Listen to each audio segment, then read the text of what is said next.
तो बता दें कि उपचुनाव को लेकर कांग्रेस ने भी ताल ठोक दी है और वो ताल ठोकते नजर आ रही है और कयास लगाए जा रहे हैं कि चंपावत उपचुनाव में 2 बार के कांग्रेसी प्रत्याशी हेमेश खरकवाल को जिम्मेदारी दी जा सकती है। कांग्रेस की तरफ से 3 प्रभारी नियुक्त किए गए हैं। प्रदेश अध्यक्ष करण महारा ने बताया है कि अंतिम फैसला आलाकमान को होगा और तीनों पर्यवेक्षक अपनी रिपोर्ट आलाकमान को भेजेंगे, जिस पर आलाकमान फैसला सुनाएंगे। देखिए, हेमेश खरकवाल जी लगातार वहाँ से चुनाव लड़े, बहुत अच्छा चुनाव लड़ते हैं, सबसे सशक्त उम्मीदवार भी हैं, उनसे बात भी हुई है, लेकिन एक तरीका है अपना अपना पार्टी का। हमने इसीलिए भुवन कापड़ी जी, सीनियर हमारे विधायक हैं मनोज तिवारी जी और खुशहाल सिंह अधिकारी जी, तीनों को वहाँ प्रभारी बना के भेजा है। वो वहाँ के सीनियर जितने भी हमारे कांग्रेस जन हैं उन सबसे मुलाकात करके, हेमेश भाई से मुलाकात करके, वहाँ के कार्यकर्ता डीसीसी और ब्लॉक कांग्रेस कमेटी के जो वर्कर्स हैं उन सबसे बात करके फिर अपना निर्णय पीसीसी को बताएंगे और पीसीसी फिर उसको हाईकमान भेजेगा।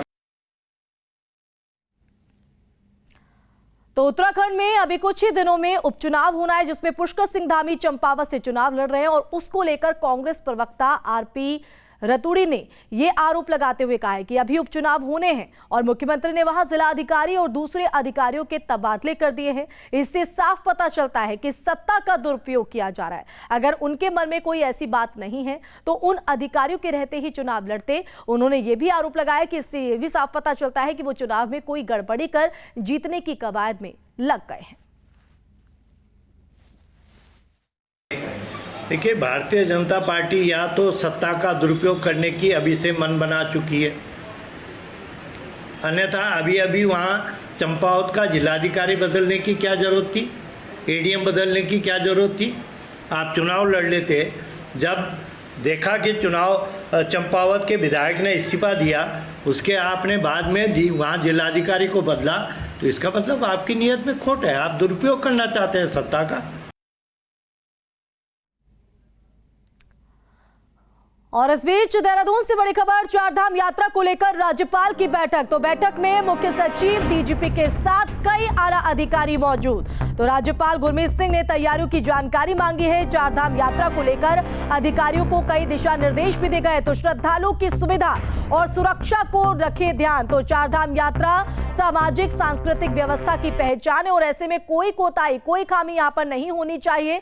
तो बता दें कि 2 साल ये यात्रा कोरोना के चलते प्रभावित रही और इसलिए इस बार चारधाम यात्रा में ऐतिहासिक रिकॉर्ड जो है वो देखने को मिल सकता है। सबसे पहले ये तस्वीर आपको दिखा रहे हैं चारधाम यात्रा को लेकर राज्यपाल के साथ ये बड़ी बैठक, जिसमें तमाम आला अधिकारी इस बैठक में मौजूद रहे। वहीं मुख्य सचिव डीजीपी के साथ अधिकारी यहां पर मौजूद रहे और नए दिशा निर्देश जो है वो यहां पर दिए गए। तो राज्यपाल गुरमीत सिंह ने तैयारियों की जानकारी यहां पर मांगी। तो चारधाम यात्रा को लेकर अधिकारियों को कई दिशा निर्देश भी उनकी तरफ से दिए गए हैं। तो श्रद्धालु की सुरक्षा और सुविधा का ध्यान जो है वो विशेष तौर पर रखा जाए। चारधाम यात्रा सामाजिक और सांस्कृतिक व्यवस्था की पहचान है। तो इन तमाम बातों का जिक्र करते हुए दिशा निर्देश आला अधिकारियों को राज्यपाल गुरमीत सिंह की तरफ से दिए गए। तो ये बैठक के दौरान की तस्वीरें हम आपको दिखा रहे हैं। तो चारधाम यात्रा को लेकर किस तरह से जो तैयारी है वो की गई है, क्योंकि 3 मई से चारधाम यात्रा की शुरुआत होने जा रही है और अब ऐसे में बेहद कम समय बचा है और यही वजह है कि बैठकों का दौर लगातार जारी है और अधिकारियों को वक्त वक्त पर ये हिदायतें और निर्देश दिए जा रहे हैं कि कोई खामी यहां पर तैयारी में नहीं रहनी चाहिए।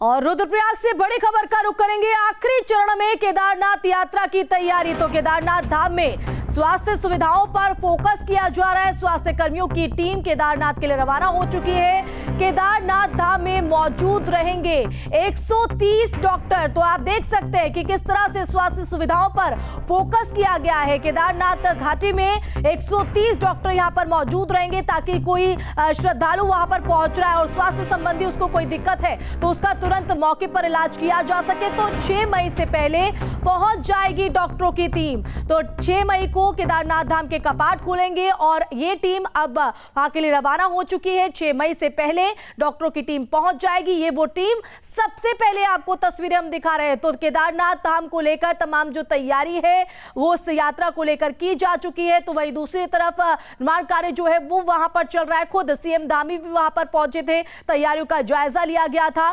तो ऐसे में यात्रा जो है वो सुगम रहे, सफल हो सके और जो श्रद्धालु वहां पर पहुंचे उन्हें किसी तरह की दिक्कत ना हो, इसको लेकर प्रशासन की तरफ से तैयारियां चाक चौबंद कर ली गई है। वहीं स्वास्थ्य संबंधी सुविधाओं पर भी जो फोकस है वो किया जा रहा है। और सबसे पहले ये तस्वीर आपको हम दिखा रहे हैं उस टीम की जो रवाना हो चुकी है।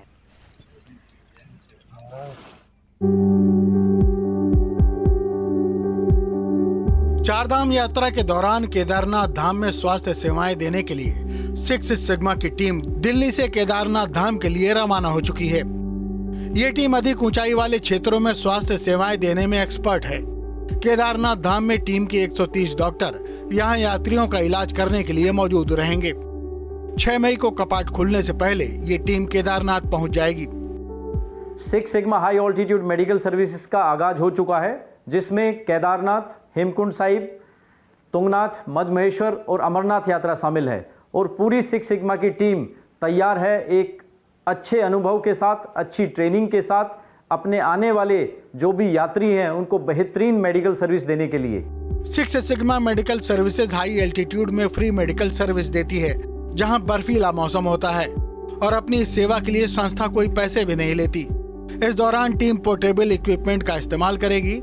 इस टीम में क्रिटिकल केयर, कार्डियो, रेस्पिरेटरी और गायनी के विशेषज्ञ अपनी सेवाएं देंगे।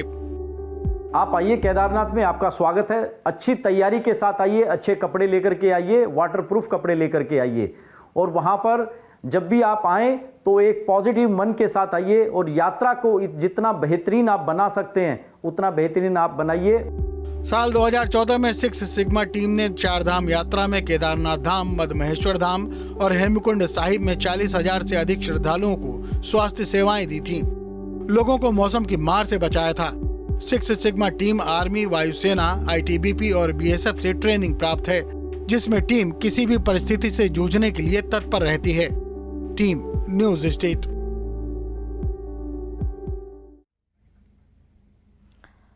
तो बता दें कि केदारनाथ की यात्रा को लेकर जो तैयारियां हैं वो अंतिम चरण में है। स्वास्थ्य सुविधाओं पर फोकस किया गया है ताकि जो यात्री यहां पर पहुंचेंगे, जो श्रद्धालु यहां पर पहुंचेंगे, उन्हें किसी भी तरह की दिक्कत का सामना ना करना पड़े।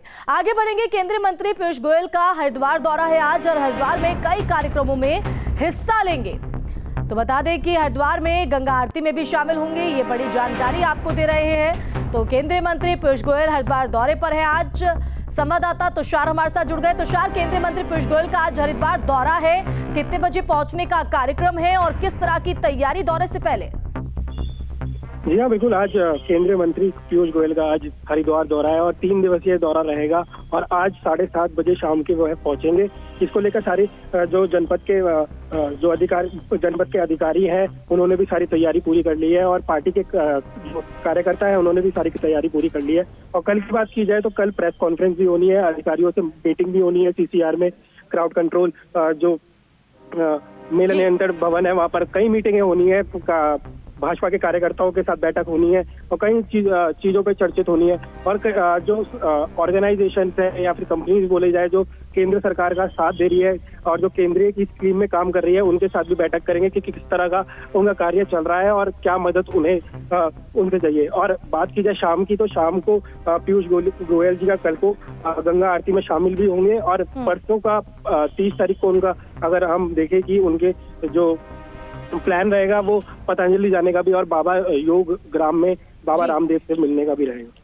बहुत शुक्रिया तुषार तमाम जानकारी के लिए। तो केंद्रीय मंत्री आज हरिद्वार पहुंचेंगे पीयूष गोयल और उनके दौरे से पहले तमाम तैयारी की जा चुकी है। 3 दिवसीय दौरा। चलिए बढ़ेंगे आगे। उत्तराखंड के जंगल में धधकती आग लगातार मुसीबत बनती जा रही है। ताजा तस्वीर सामने है श्रीनगर और चमोली से।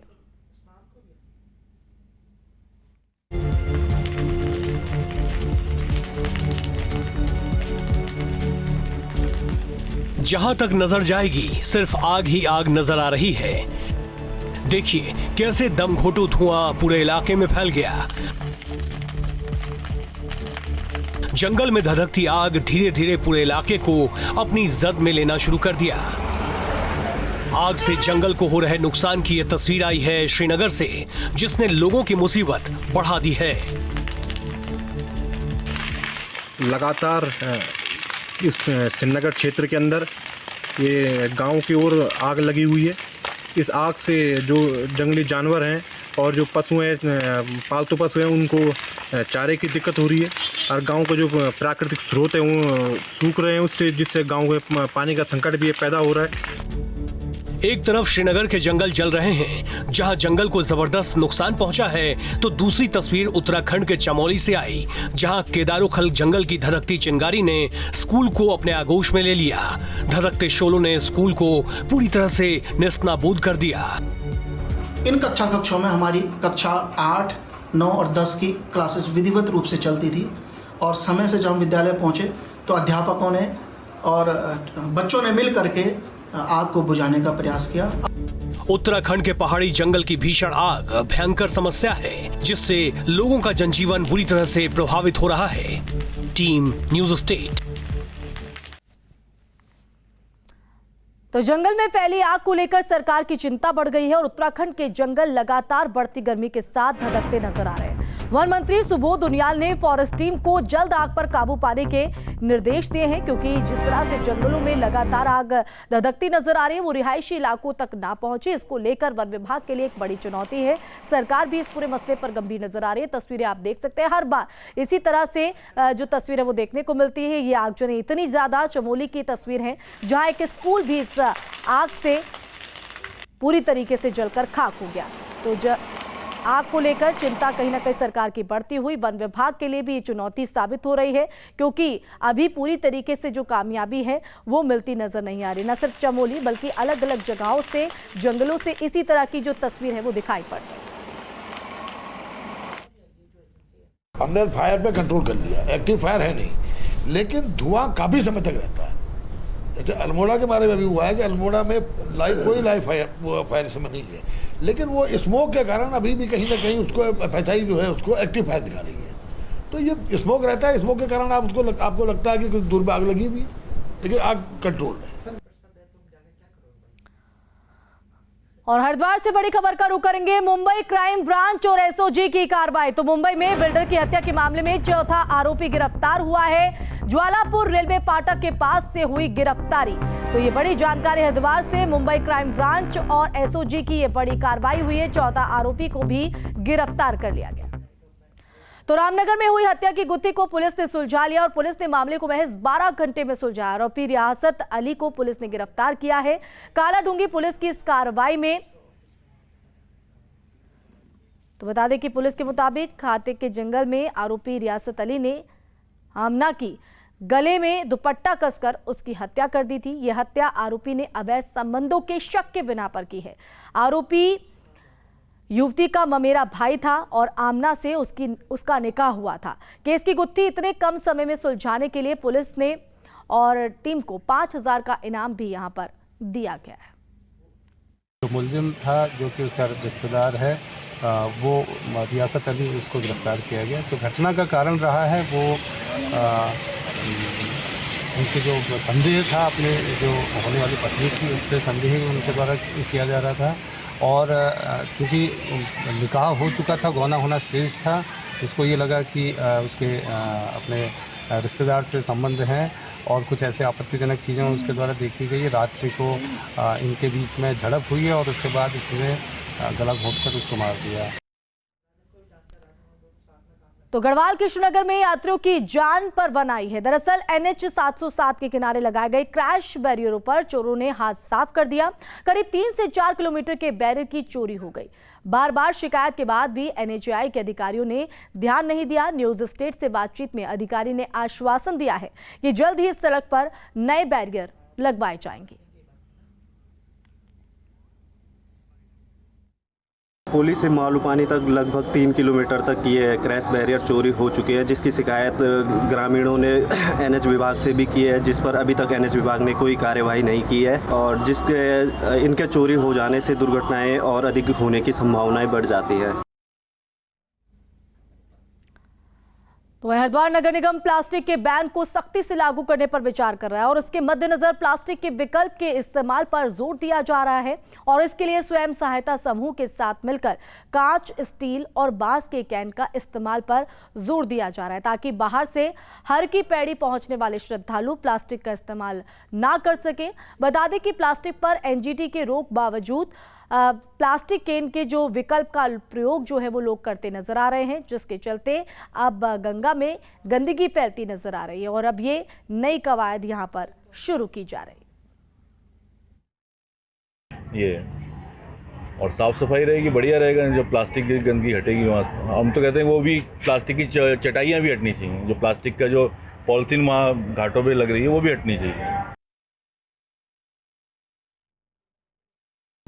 बहुतायत मात्रा में वहाँ पर केन की बिक्री की जाती थी और बैठने के लिए प्लास्टिक की बिक्री की जाती थी, जिससे कि गंगा जी का वो जो जल था वो प्रदूषित हो रहा था। तो उसी के तहत हम लोगों ने एक जो हमारी लोकल एसएचजी से हैं, जो लोकल सेल्फ हेल्प ग्रुप्स हैं महिलाओं की, उनको हम लोगों ने इसमें पार्टिसिपेट करवाया है और उनके थ्रू हम लोगों ने जूट की और ग्लासेस की और अपना बैम्बू की बॉटल बनाई हैं। उसके अलावा इनकी तरह सेल्फ मेड चटाइयाँ भी उपलब्ध कराई गई हैं, जिसके नमूने आज हम लोगों ने लिए हैं और जिलाधिकारी महोदय को इसको दिखाने के पश्चात इनको हम लोग स्थान लोकेट करेंगे, जिससे भी ये लोग वहाँ पर इसको हमारे आमजन जो भी हमारे यहाँ पर दर्शनार्थी आ रहे हैं उनको दे सकें।